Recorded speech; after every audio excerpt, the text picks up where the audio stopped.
Leer para entender el mundo y para poder cambiarlo, con el propósito de mejorarlo.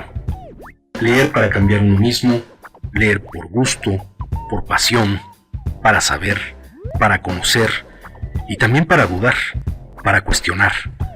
Letras militantes. Comenzamos. El objetivo de este estudio es el de analizar las probabilidades de que la actual situación de crisis múltiple del sistema capitalista conduzca a una guerra general termonuclear. El autor introduce los conceptos de crisis múltiple, dependencia estratégica, intervencionismo e irresponsabilidad organizada, estos tres últimos como aspectos particulares del primero. La crisis múltiple engloba la existencia de una crisis económica y de una crisis político-estratégica dentro de la etapa de capitalismo monopolista, la cual a su vez es una crisis terminal que puede llevar a una guerra termonuclear generalizada. En este contexto se plantea el papel y la función que tiene Estados Unidos, dado que el imperialismo norteamericano se ve obligado a redefinir su estrategia para una acción de guerra nuclear limitada, que le permita recobrar su fuerza y ejercer presión no solo sobre la URSS y el bloque socialista, sino también sobre los países del tercer mundo y el continente europeo.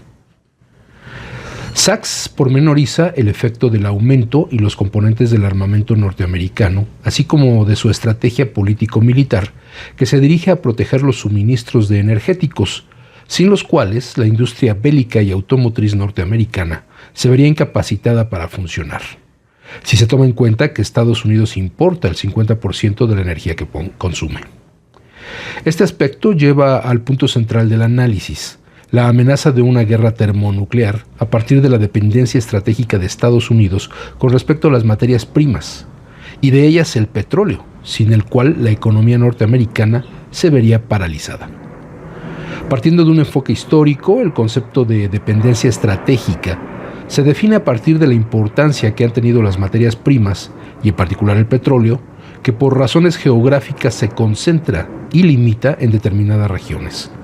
Dependencia que resulta fundamental para entender las dos guerras mundiales y la actual guerra política de los Estados Unidos por el control de las zonas petroleras, no porque exista una disminución en el suministro de petróleo, sino porque Estados Unidos ha aumentado sus demandas, al igual que las demás potencias de Occidente. Además de que las fuentes de abastecimiento de África y Medio Oriente son inseguras por la inestabilidad política existente. Esta situación ha ubicado a América como factor de seguridad nacional norteamericana y principalmente a México como fuente segura de abastecimiento de petróleo. A nivel internacional, la política norteamericana ha sido la de volver a la Guerra Fría y la intervención diplomático-militar en los países del tercer mundo, pero sin llegar aún a una guerra táctica no nuclear, la cual Estados Unidos no estaría en capacidad de controlar. En opinión del autor, esto argumenta las probabilidades de guerra termonuclear a partir de la irresponsabilidad organizada, que lleva el predominio de los intereses de seguridad nacional, que incluyen los intereses de las grandes empresas transnacionales y los grupos de poder, por encima de la seguridad global.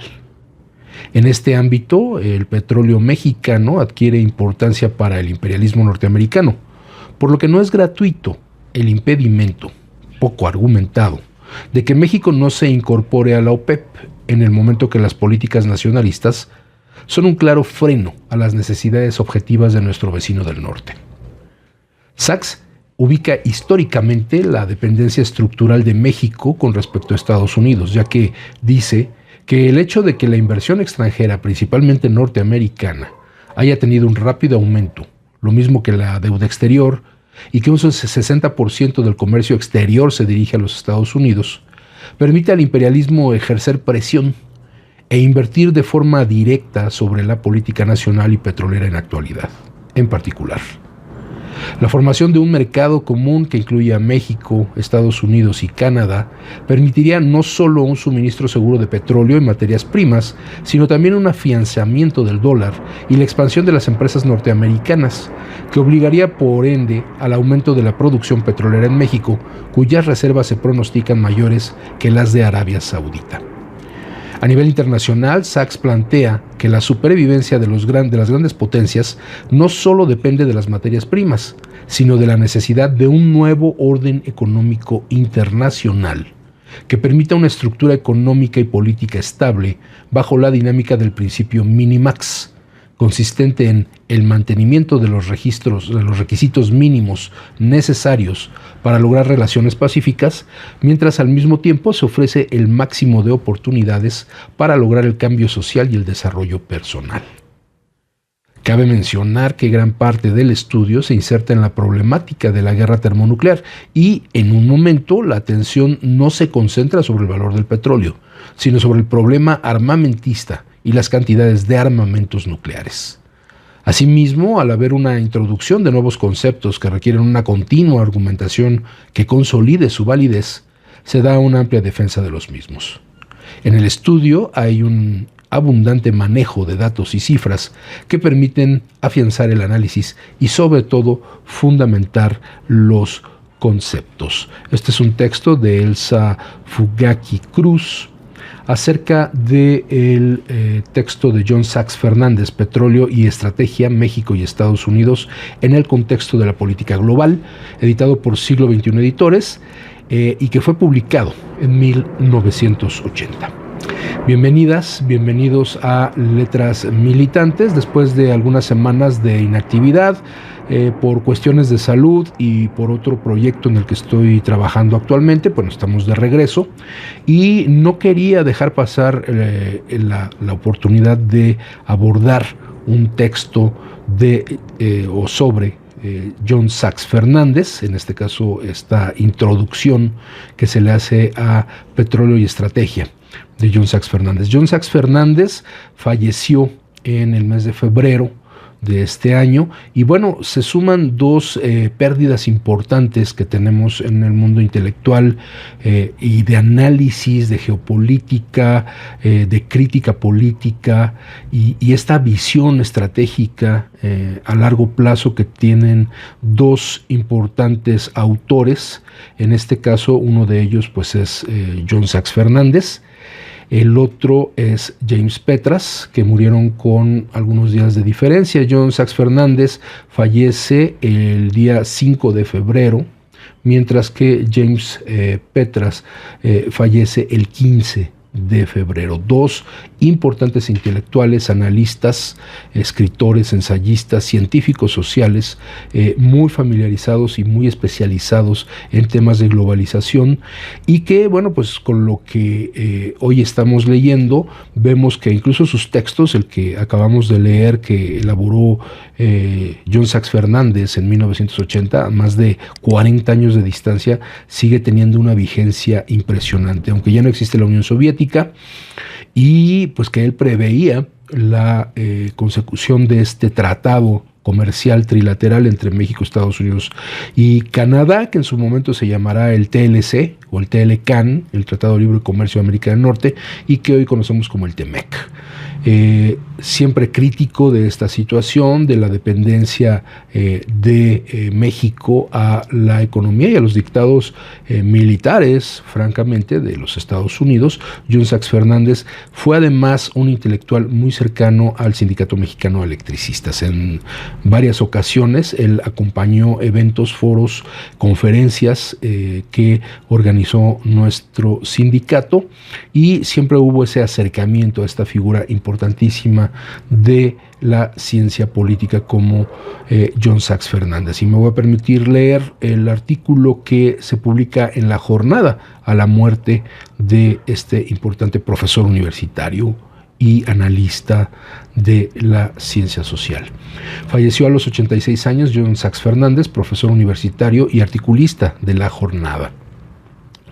John Sachs Fernández, profesor universitario, investigador en temas sociales y económicos, un profundo crítico del modelo neoliberal y articulista de La Jornada, falleció la noche de este jueves en su casa de la Ciudad de México a los 86 años de edad.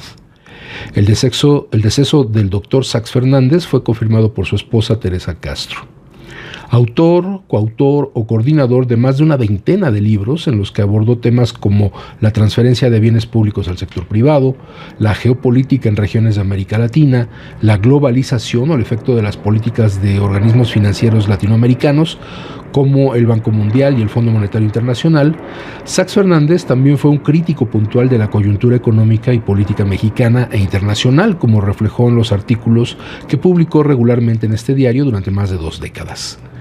Actualmente se desempeñaba como profesor en la Facultad de Ciencias Políticas y Sociales de la UNAM. De hecho, hay compañeros de nosotros del sindicato, el caso incluso de mi esposa, que fueron alumnos de John Sachs Fernández en la Facultad de Ciencias Políticas, y como investigador del programa El Mundo en el Siglo XXI del Centro de Investigaciones Interdisciplinarias en Ciencias y Humanidades. John Sachs Fernández, quien se definía como profundamente antiimperialista, nació el 26 de enero de 1940 en Cartago, Costa Rica, y obtuvo la nacionalidad mexicana en 1984. Llegó a México a mediados de los años 60 del siglo anterior a la Universidad Nacional, a la entonces Escuela Nacional de Ciencias Políticas y Sociales, dirigida por Pablo González Casanova. Es Premio Universidad Nacional 2000. Coordinó el seminario Teoría del Desarrollo en el Instituto de Investigaciones Económicas de la propia UNAM, fue doctor en estudios latinoamericanos por la UNAM e investigador nacional emérito del Sistema Nacional de Investigadores. Sachs Fernández es una figura clave en el estudio de la geopolítica, la economía y la historia de América Latina. Realizó su licenciatura en la Universidad de Costa Rica y en Brandeis University en Massachusetts, donde se graduó cum laude. Posteriormente cursó la maestría en estudios latinoamericanos en la Washington University. Entre sus libros se encuentran Petróleo y Estrategia, La compraventa de México, Terror e Imperio. Compiló varias obras, entre ellas Geopolítica del Caribe, Globalización, Crítica a un Paradigma. Publicó en coautoría con Pablo González Casanova El Mundo Actual en 1996, Globalización, Imperialismo y Clase Social con James Petras, con Giancarlo Delgado, Globalización del Terrorismo y Banco Mundial e Imperialismo en América Latina. Esa es, pues, muy brevemente, muy resumida, la trayectoria de este importante maestro, intelectual, profesor, analista, investigador y activista social. Siempre estuvo del lado de las causas más revolucionarias de nuestro planeta, no solamente de nuestro continente, sino del planeta mismo. Y bueno, el que también fallece, James Petras, un importantísimo también intelectual, también cercano a las organizaciones sociales como nuestro sindicato. De él nos dice La Jornada el 15 de febrero de este año. Murió James Petras, activista y ex colaborador de La Jornada. James Petras, profesor greco-estadounidense y ex colaborador de La Jornada, falleció el pasado 17 de enero, perdón, ahí me falló la fecha, el 17 de enero, en Washington, en Seattle, informó ayer el periodista Ignacio Ramonet en su cuenta de X. Ignacio Ramonet fue un importante también investigador, ensayista, especialista en globalización. Bueno, él da a conocer ya en febrero el fallecimiento de James Petras desde el 17 de enero. Por eso decimos que el 15 de febrero es cuando se conoce de la muerte de James Petras. Y de Ignacio Ramonet ya hemos tenido algunas lecturas aquí en Letras Militantes. Próximamente estaremos leyendo otro texto de Ignacio Ramonet, pero bueno, ya llegaremos a ese punto más adelante. Petras, prolífico académico y activista, amigo de Cuba, dedicó su vida a desafiar el poder, a denunciar el imperialismo y a combatir las desigualdades, escribió Ramonet. El también ensayista nació el 17 de enero de 1937 en Lynn, Massachusetts, y se graduó en la Universidad de Boston. Además, obtuvo su doctorado en la Universidad de California. Fue autor de al menos 62 libros que fueron traducidos a casi 30 idiomas y publicó decenas de artículos académicos en revistas como American Sociological Review, British Journal of Sociology, Social Research, Journal of Contemporary Asia y Journal of Peasant. Indicó el portal Huella del Sur, y un gran número de artículos en esta casa editorial, es decir, en La Jornada. Globalización, Imperialismo y Clase Social fue una obra que realizó con John Sachs Fernández, quien falleció el pasado 5 de febrero en la Ciudad de México, profesor universitario, investigador en temas sociales y económicos, además de profundo crítico del modelo neoliberal y también articulista de La Jornada. Va pues este homenaje a dos muy importantes pensadores desde la izquierda que han sido cercanos a el movimiento social, particularmente a las luchas de organizaciones como nuestro Sindicato Mexicano de Electricistas. Entonces vamos a dedicar este programa a dos textos, uno de John Sachs Fernández, el otro de James Petras. El primero es de John Sachs Fernández, se titula Calentamiento global y crisis de la civilización fósil. Primera aproximación, acontecimientos y referentes empíricos. Vamos a ver que hay en la lectura de estos textos hay una vigencia muy grande entre lo que fue analizado en su momento, esto en la segunda década del siglo XXI, en el año 2013, con lo que está ocurriendo actualmente en materia de conflictos internacionales, en materia, bueno, pues del uso de combustibles y del aprovechamiento de nuevas tecnologías para generar energía. ¿Qué nos dice el preámbulo? Esto fue una conferencia que primero da John Sachs Fernández y que luego se transcribe para formar parte de este texto. Dice: agradezco la invitación que me hace la Fundación Eberto Castillo para participar en este ciclo sobre la crisis global y las encrucijadas civilizatorias, en momentos en que se avecina otra ofensiva privatizadora y extranjerizadora de lo que ha sido desde hace al menos 3 décadas una sistemática agresión desde plataformas oligárquico-imperiales y con instrumentos de corte quinta columnista contra la nacionalización petrolera y Pemex. Al hacer la referencia a la quinta columna se refiere lógicamente al fascismo español de pues aquellos tiempos del franquismo que pues se dedicaban a hacer esta labor desde dentro de socavar la soberanía del país. Bueno, y nos dice John Sachs Fernández que además de principal Pemex, además de principal ente económico del país por su facturación, representa una importancia mayor para la soberanía nacional por ser una de las principales fuentes de divisas no condicionadas. Esto se da en el contexto de las reformas, particularmente la reforma energética en el sexenio de Enrique Peña Nieto, que, bueno, como sabemos, pues fue el golpe definitivo a la soberanía energética del país y que fue el punto clave para evitar la reinserción laboral del Sindicato Mexicano de Electricistas, de sus agremiados, dentro de Comisión Federal de Electricidad, ya que para ellos era muy importante poder desarticular a la empresa transnacional. Vendrían después intentos de recuperar la soberanía energética, intentos que infortunadamente pues no tuvieron éxito, ya incluso en la presidencia de Andrés Manuel López Obrador, porque pues de alguna manera no se tuvo el suficiente empeño cuando se tuvo la capacidad para poder echar atrás esas reformas. Y hoy, bueno, pues ya no se habla tan a profundidad, se convive desde el gobierno federal con las instancias privadas en una especie de armonía que ya no defiende con la misma efusividad la soberanía energética, lo cual pues es un hecho. Entonces no pierde vigencia mucho de lo que aquí nos dice John Sachs Fernández. Antes de abordar el tema propiamente dicho, quisiera recordar que luego de la Segunda Guerra Mundial y ante escenarios de escasez de recursos naturales, el presidente Harry Truman creó a principios de los años 50 la Comisión Presidencial de Política sobre Recursos Naturales, The President's Material Policy Commission, bajo la dirección de W. Paley. Creó esta comisión para determinar si Estados Unidos contaba con los medios materiales para sostener su civilización. O sea, ojo, esto es como una civilización completa depende de una forma de combustible, que en este caso es el petróleo.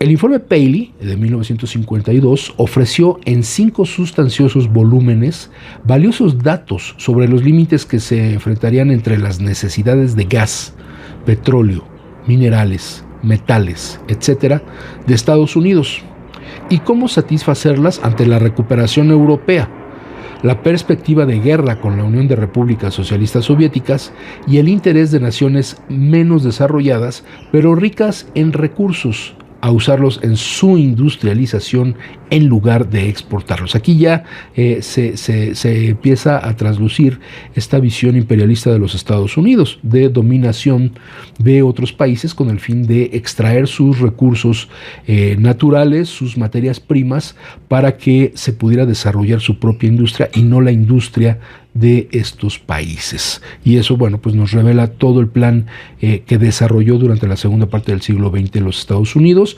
minando gobiernos de diferentes continentes, no solo de América y América Latina, sino de África, de Asia y de otras latitudes. Todo lo cual le disputaría su acceso a dichos recursos, es decir, el acceso de Estados Unidos a dichos recursos. Habría que facilitar, y para eso todas estas agencias que se dedicaban a hacer desde las sombras todas estas labores de desestabilización. Una de las principales áreas de investigación se relacionó con los abastecimientos petroleros, por el gran consumo que ocasionó la movilización bélico-industrial de la Segunda Guerra Mundial. En el informe Paley se advierte sobre escasez petrolera en los años 70. Ojo, estamos hablando de un informe de 1952 que ya prevé que en la década de los 70 va a haber una crisis petrolera, que se cumplió tal cual.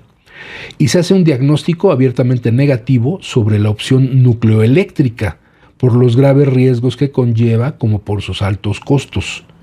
En lugar de esto, se pronunció a favor de una agresiva política de investigación en todo el campo de la energía solar, un esfuerzo en el que Estados Unidos podría ofrecer una inmensa contribución al bienestar mundial. Esto es una cita del propio informe Paley. Al tiempo que alentó inversiones e investigaciones sobre energía eólica y la proveniente de la biomasa. A pesar de todas estas advertencias y propuestas, los grandes cabildos del Big Oil, es decir, del gran petróleo, jugaron un papel central en neutralizarlos. O sea, los echaron para abajo. Todos estos estudios y todas estas previsiones que nos hablaban de energías alternativas, pues fueron echados abajo por quienes manejaban la economía a partir del petróleo. Jugaron un papel central en neutralizarlos, y no fue sino hasta los años 1970 cuando se dan los primeros shocks petroleros, que empiezan a tomarse algunas de las medidas sugeridas por el gobierno de Jimmy Carter. Ahí hay una recuperación de esta búsqueda de energías alternativas, mismas que pronto fueron anuladas con el arribo de Ronald Reagan. Recordemos que Ronald Reagan en Estados Unidos y Margaret Thatcher en el Reino Unido son los que van a dar la entrada con bombo y platillo a las políticas neoliberales, que tienen que ver efectivamente con una mayor explotación de recursos naturales y pues en detrimento también de los beneficios de la clase trabajadora que se encarga de trabajarlos. Con el arribo de Ronald Reagan, cuando el ejército de Estados Unidos desplegaba una vasta campaña dirigida al público general y en particular a los automovilistas bajo el lema de "Don't conserve gas, we'll go out and get it for you". No economicen el gas, nosotros nos trasladaremos a ultramar y se los conseguiremos. O sea, aquí ya había una cuestión de no vamos a agotar nuestros propios recursos, vamos a apropiarnos de los recursos fuera de nuestras fronteras. A sus predicciones sobre escasez de petróleo se agregan advertencias en el informe Paley de lo mismo en materia de carbón, cromo y literalmente de lo que ahora algunos estudiosos denominan "pick everything", es decir, de todo material sobre el que se erige la civilización humana. Y hablamos de litio, hablamos del platino, hablamos de todos estos elementos que hoy forman parte de esa explotación inhumana que se hace en territorios fuera de los Estados Unidos, aunque también dentro de los Estados Unidos. Aunque a veces elaborados sobre escenarios poco sólidos, la perspectiva y predicciones del informe Paley dieron en el blanco 2 décadas antes de que se publicaran estudios sobre los límites del crecimiento. El uso que se hizo de las advertencias sobre escasez fue el que se esperaría de la depredación imperial. Lanzarse sobre los recursos naturales ajenos, propiciando políticas en la periferia capitalista que mantuvieran y acrecentaran el flujo de materia prima hacia la metrópoli. Desde entonces, Estados Unidos nunca quitó el dedo del renglón desindustrializador, en especial al sur del Bravo.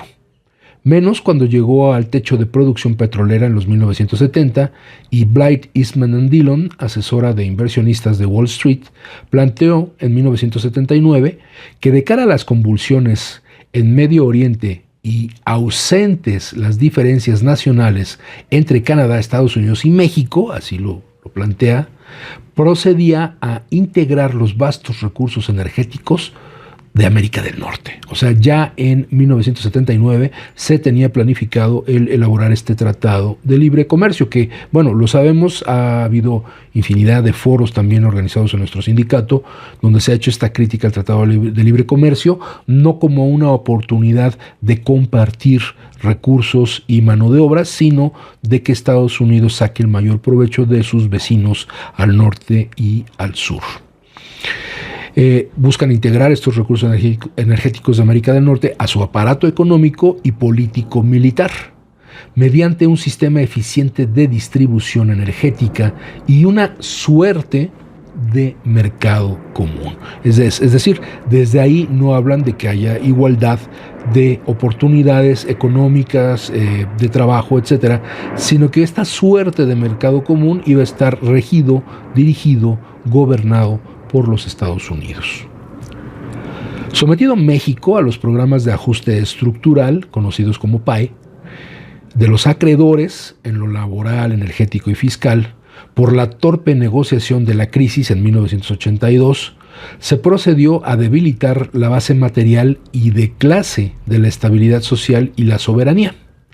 Los PAE, estos programas de ajuste estructural, acentuaron la explotación e migración de fuerza de trabajo vía maquilas y alentaron la reprimarización de la economía y de la petroquímica estatal. La desregulación del Fondo Monetario Internacional permitió al Banco Mundial y sus country managers, es decir, los gerentes que tienen en diferentes países, alentar lo que Moisés Flores Salmerón y Alberto Barranco describen como la destrucción de la industria petroquímica estatal en México. Toda esta gente que se movilizó al interior de los países para generar el apoyo desde los propios gobiernos con perfil neoliberal a la aprobación de estas reformas que fueran desmantelando esta industria que era propiedad del Estado e irla repartiendo hacia organismos privados que más que nada lo que van a hacer es extraer estos beneficios hacia otro país.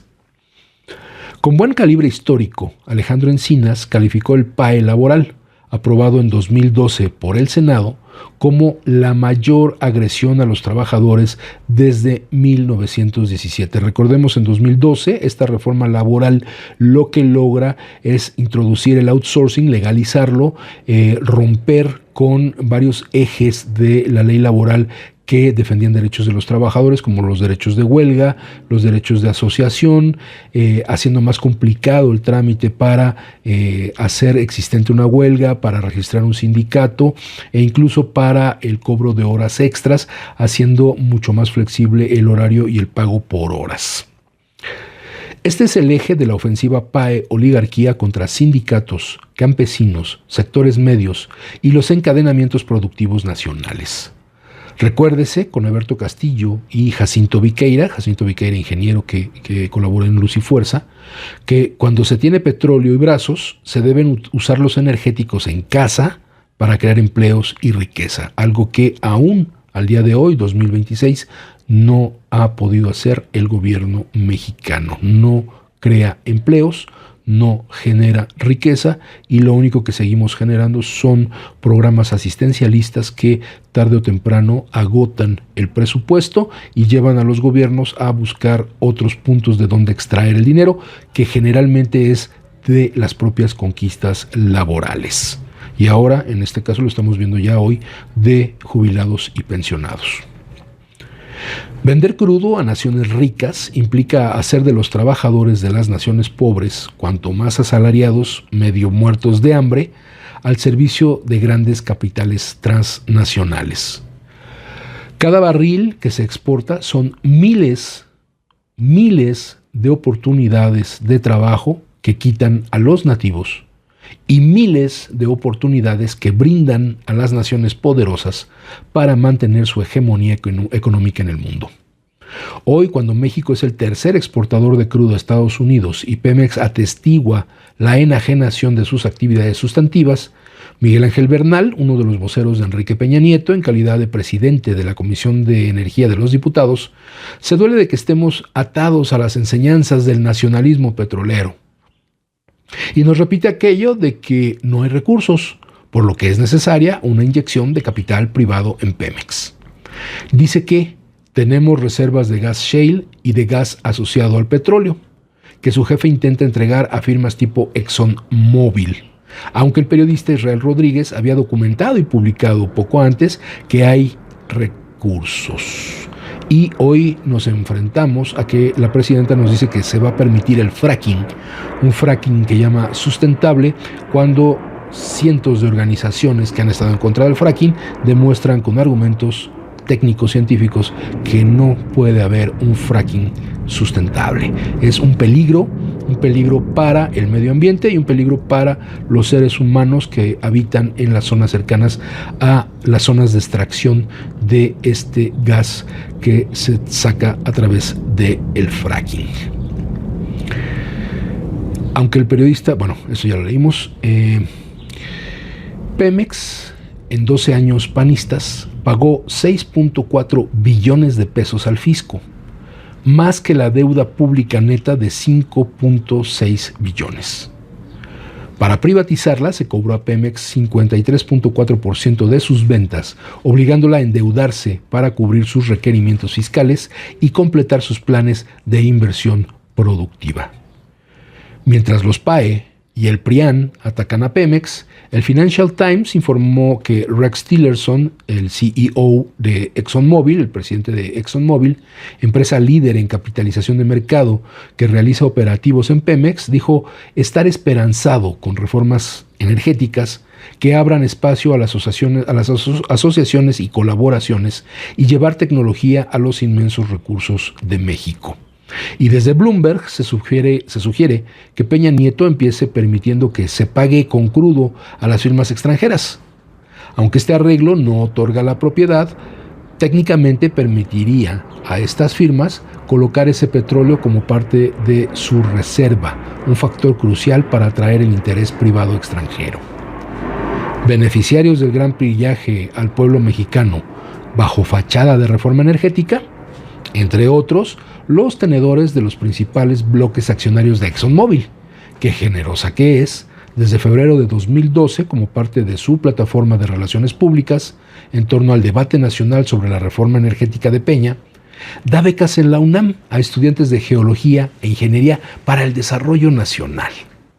Citigroup, dueño de Banamex, FMR Corp, JP Morgan Chase, State Street Corp, Mellon Bank, Barclays, College Retirement Fund, Fidelity Washington Mutual Investors, Vanguard Fund, Putnam Fund, IXP Fund y magnates locales, que son los que estaban alentando, pues lógico, esta preparación técnica de profesionistas mexicanos para ponerse al servicio de las empresas transnacionales. Esto es lo que nos hablaba en su momento John Sachs Fernández sobre la cuestión del petróleo, que sigue estando vigente. Repito, no ha habido grandes modificaciones, hay una seria crisis sobre el petróleo en nuestro país, a pesar de que, bueno, se tienen nuevas refinerías, a pesar de que se echan porras sobre el avance que se tiene en la producción del petróleo y en que se busca esta independencia de los Estados Unidos del refinamiento del petróleo para obtener gasolinas. Bueno, finalmente seguimos sometidos al mandato estadounidense. Vámonos a una pausa musical a cargo de nuestro compañero Carlos Villanueva y regresando continuamos con una parte del texto de John Sachs Fernández y otro texto del maestro John Petras. En un momento regresamos. Estás escuchando Letras Militantes.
Letras militantes. Continuamos.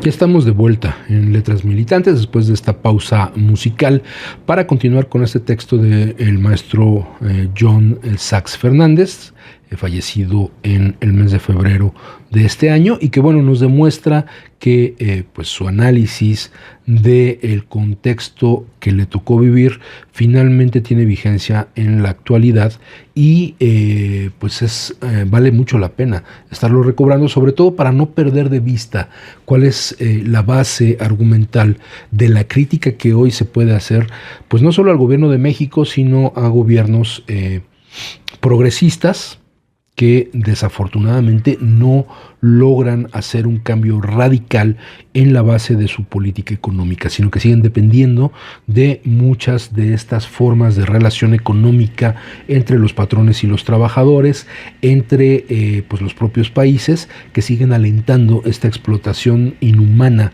de el recurso laboral y el recurso humano y el recurso natural de los países, como si no hubiera otra alternativa. Sin embargo, bueno, los análisis que hacen este tipo de investigadores nos permiten guiar el pensamiento hacia encontrar otras formas de relacionarnos económicamente. Seguimos con el artículo Crisis Global, de la crisis ambiental, y esta parte se titula Estados Unidos de América y la crisis de la civilización fósil.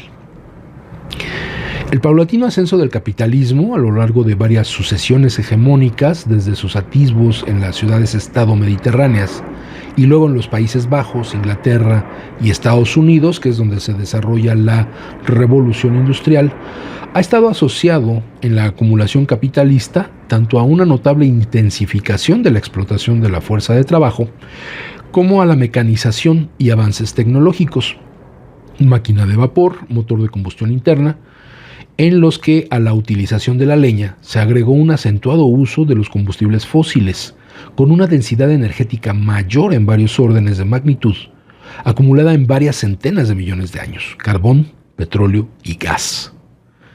El control y usufructo de estas fuentes energéticas en el mercado internacional se asocia de manera estrecha a las ventajas y oscilaciones económicas y militares en el tablero internacional del poder. En este sentido, cabe mencionar de paso la centralidad del petróleo en el vertiginoso ascenso hegemónico de Estados Unidos, observado desde el último cuarto del siglo XIX hasta aproximadamente el cuarto de siglo posterior al fin de la Segunda Guerra Mundial. Veamos cómo en esto influye la expansión territorial que tienen los Estados Unidos en el siglo XIX, particularmente el territorio que le es robado a México a través de las invasiones, a través de la anexión, por ejemplo, de Texas, que supuestamente se había independizado, pero que finalmente es un territorio vendido por Antonio López de Santana, y la compra de otros territorios a Francia, y la conquista de otros territorios que eran colonia, por ejemplo, de España, en el caso de Cuba, y cómo fueron ellos construyendo primero su extensión territorial, que va a estar avalada por lo que ya vimos en otro programa, con la famosa doctrina Monroe de América para los americanos, considerados ellos como si fueran los únicos americanos, y En ese último cuarto del siglo XIX se mantienen un tanto fuera de los conflictos militares porque están acumulando ese poderío económico y armando su propia industria militar para que ya en el siglo XX la desarrollen a todo lo que da. Y se refiere al cuarto de siglo posterior al final de la Segunda Guerra Mundial, que es este periodo de reconstrucción de Europa. Japón queda abatido por la bomba atómica y se empieza a concentrar el poder en dos polos, que es el polo de los Estados Unidos y el polo de la Unión Soviética, que van a estar en conflicto durante esa segunda mitad del siglo XX. Entonces ese es el periodo en el que Estados Unidos empieza a tener un ascenso muy importante como potencia económica, pero también como potencia militar. En un sentido real, podría decirse que Washington fue la avanzada de la civilización fósil. Recordemos a qué se refiere con fósil, bueno, al uso de carbón, de petróleo y de gas, que hoy representa un riesgo sistémico para todo el entorno natural, incluyendo la especie humana, en que la máquina de combustión interna y el petróleo eran y son ejes y pivote, como lo comprobará quien revise la historia de la evolución y globalización del American Way of Life, que acompañó al vasto diseño urbano, suburbano, exurbano, asfaltado, carreterizado y centrado en el uso intenso del automóvil, de la máquina de combustión interna y en la maximización del consumo en todo tipo de derivados del petróleo, encabezados por la gasolina, el diésel, combustóleo, etc. Hace ya algún tiempo también aquí en Letras Militantes hicimos el abordaje a una lectura muy interesante de un texto que nos hablaba de cómo la comida rápida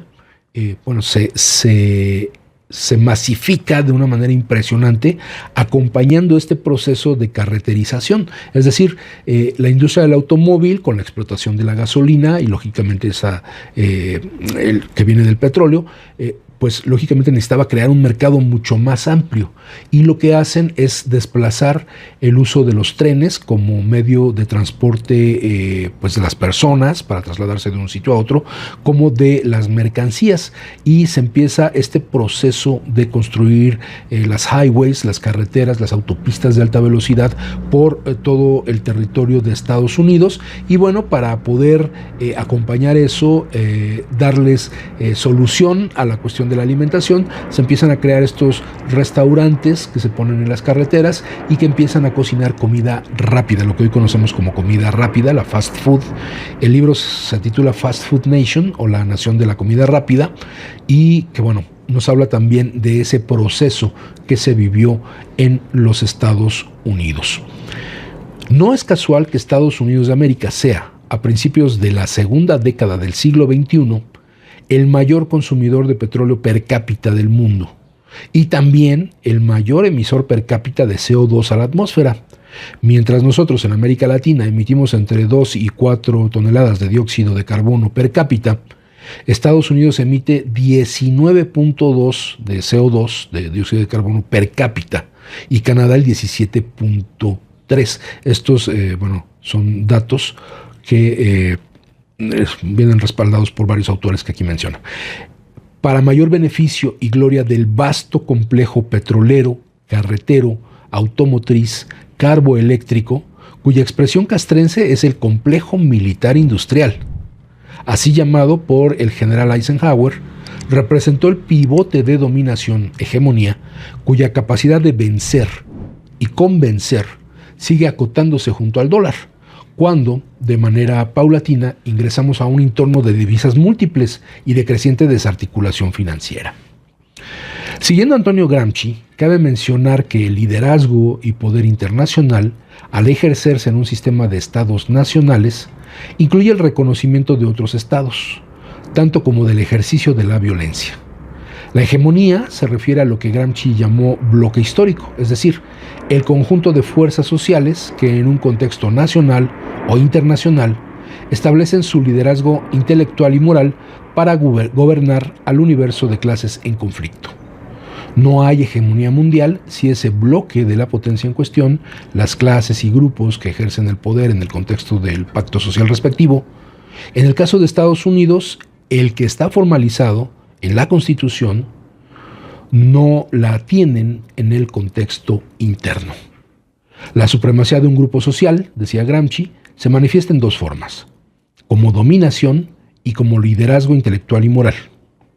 Un grupo social domina a grupos sociales antagónicos que tienden a liquidar o a subyugar, quizás incluso por la fuerza armada. Lidera grupos afines o aliados. Un grupo social puede y verdaderamente debe ejercer ya su liderazgo antes de ganar el poder del gobierno. Esta es verdaderamente una de las principales condiciones para ganar ese poder.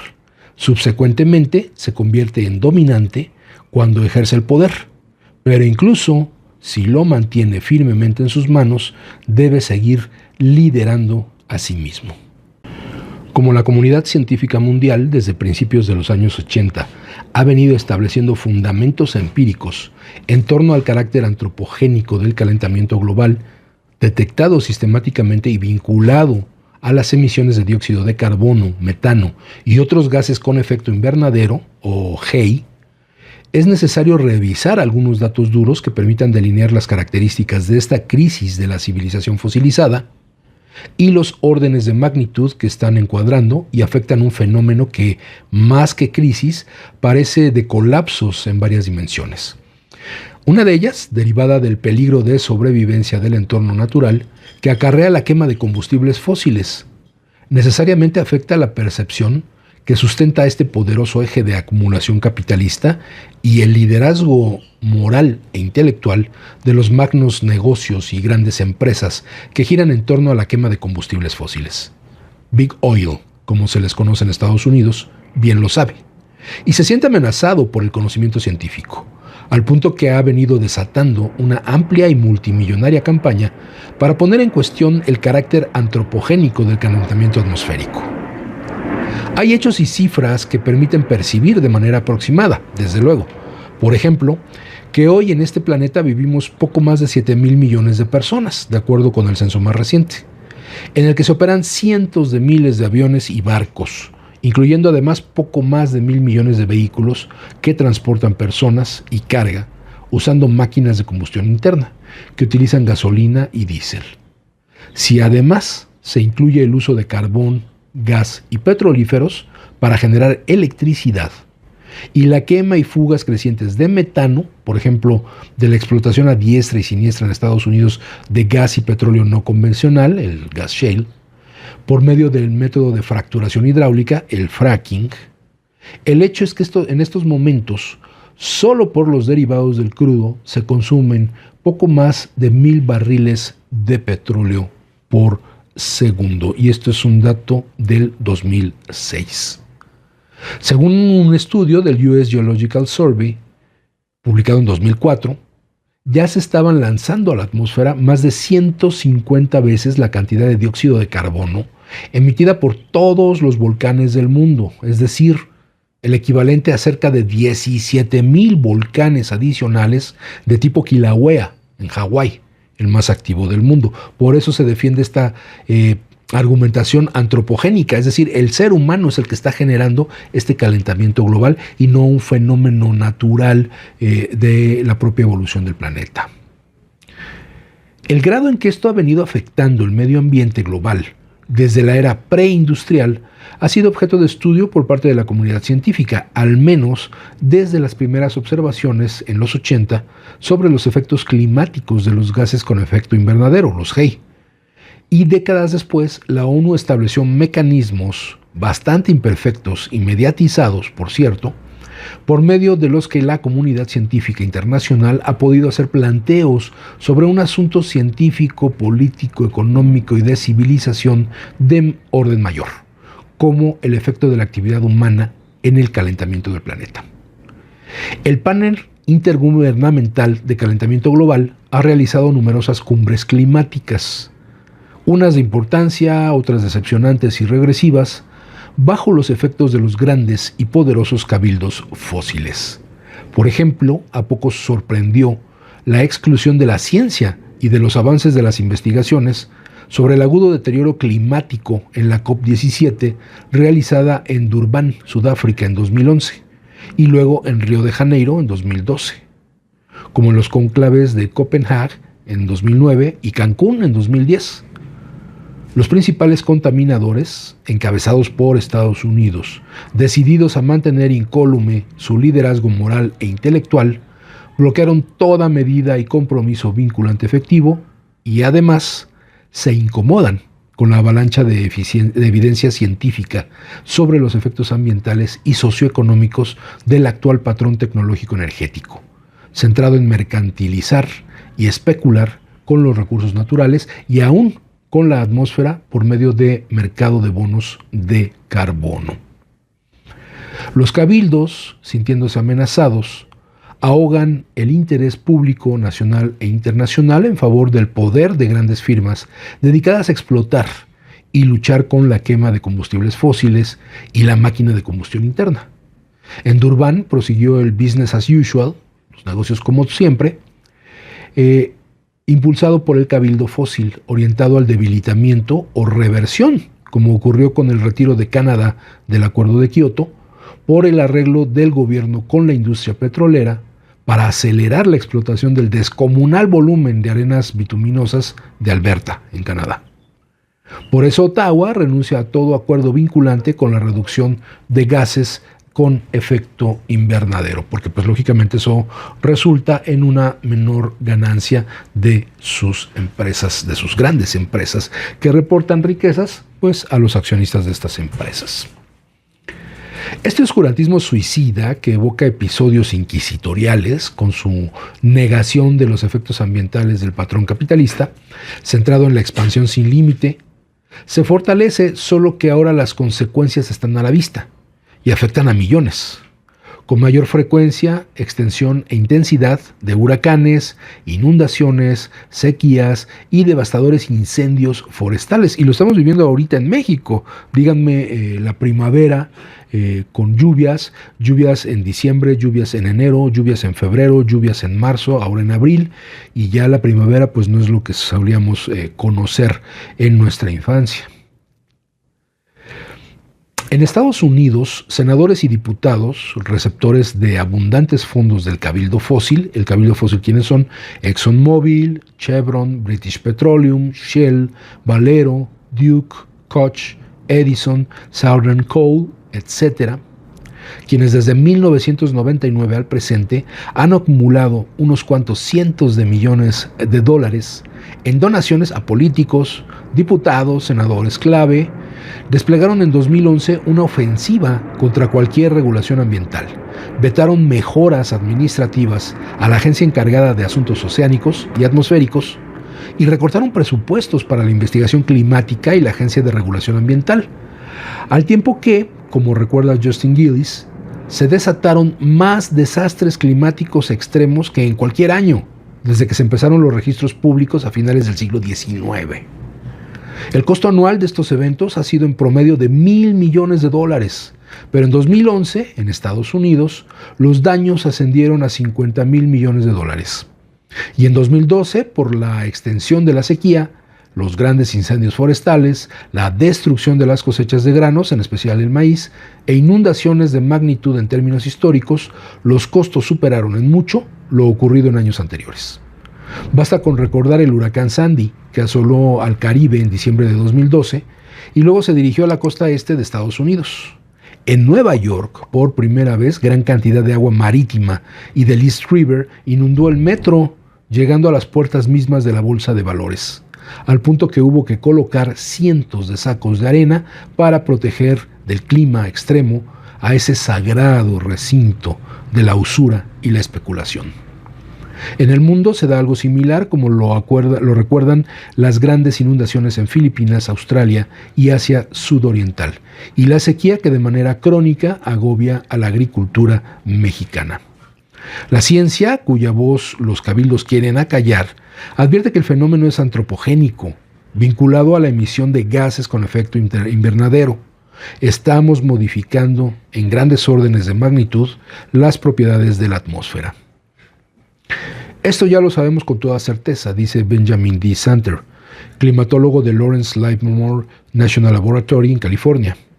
Uno no puede involucrarse en este vasto experimento planetario, calentar la superficie, y luego calentar y humedecer la atmósfera sin dejar de tener impacto sobre la frecuencia y la duración de eventos extremos.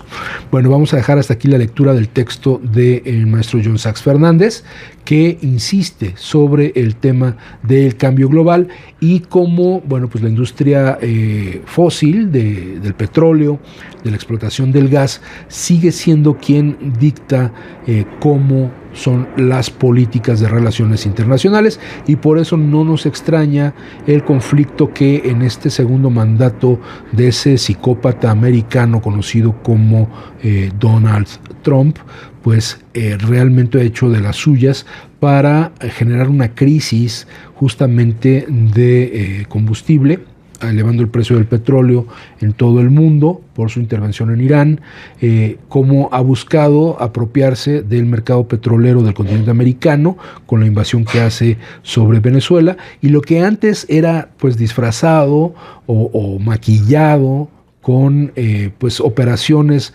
clandestinas o con discursos desde organizaciones financieras u otras organizaciones que buscaban trasladar el conflicto de algo abiertamente militar y hegemónico a condiciones ecológicas o de defensa de derechos humanos, de la democracia, etcétera, pues hoy se hace de manera descarada.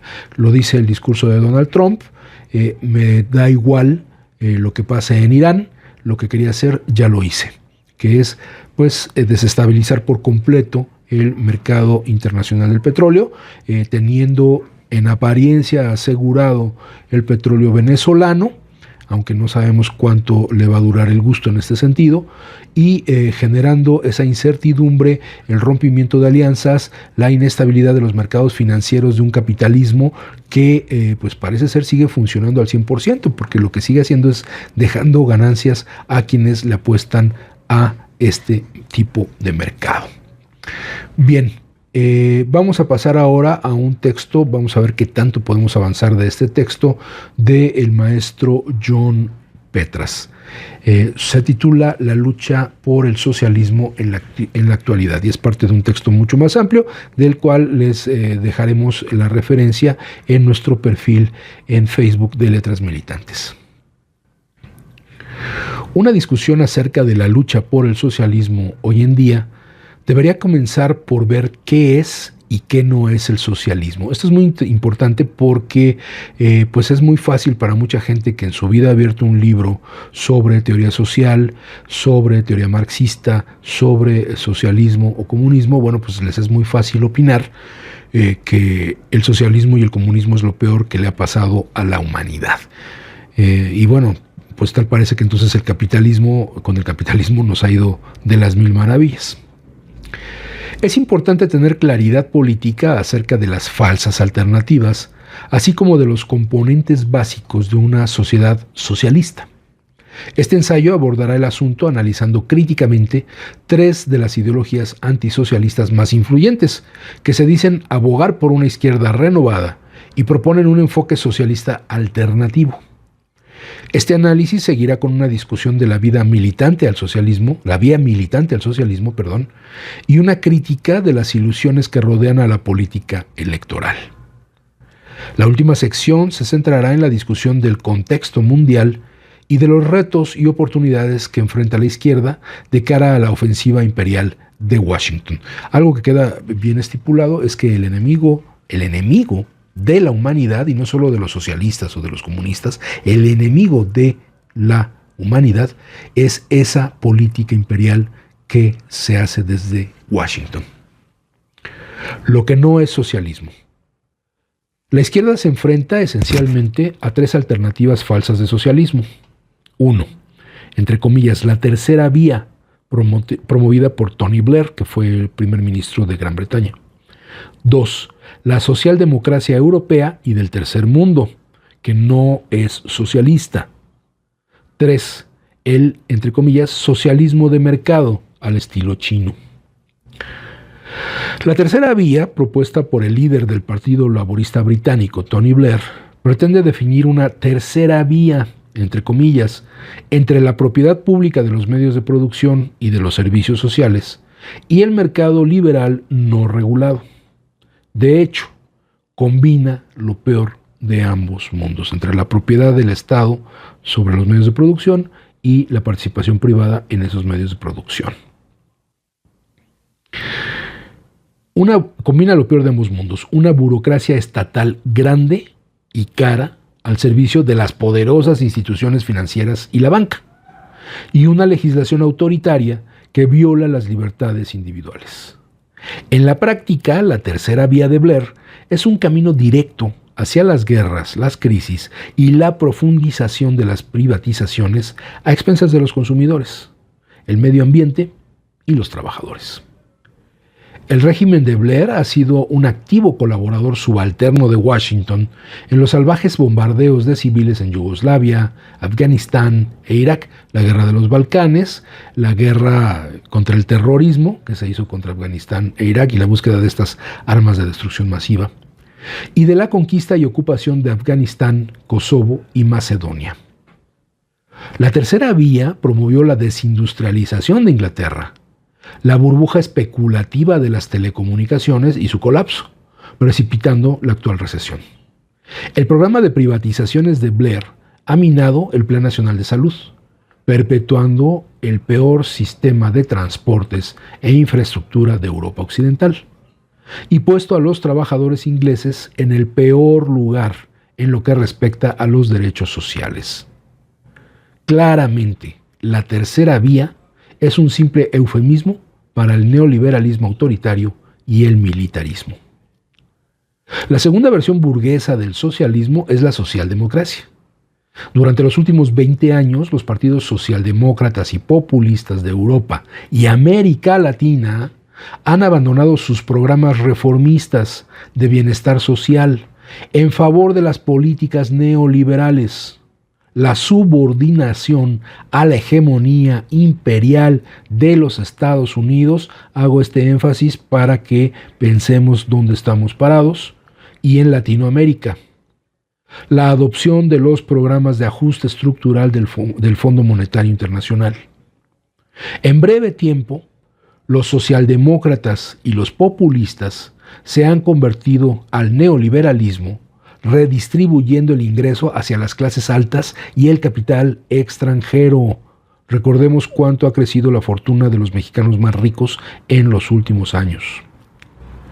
Ya no son partidos reformistas de las clases trabajadoras, son partidos reaccionarios, proimperialistas y neoliberales.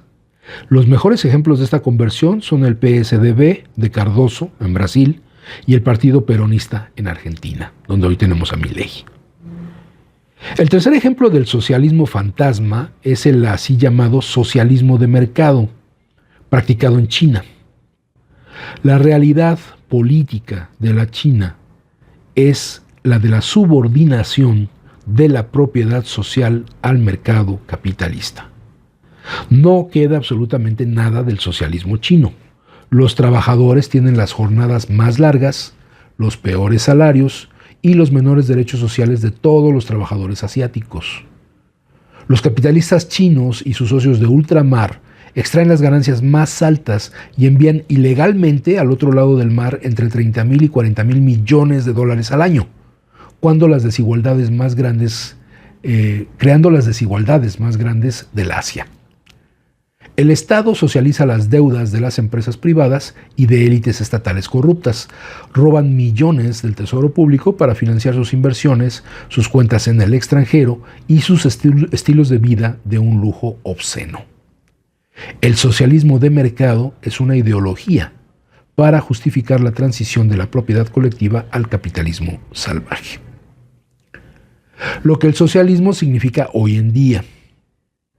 Contra estos ejemplos de falso socialismo, el socialismo de verdad, hoy, ante todo, implica la socialización de los medios de producción, la transformación de la propiedad y el control de los bancos, las fábricas, la tierra, los servicios sociales, el comercio exterior y la transferencia del poder de los capitalistas a los productores directos, a los consumidores y a los defensores del medio ambiente.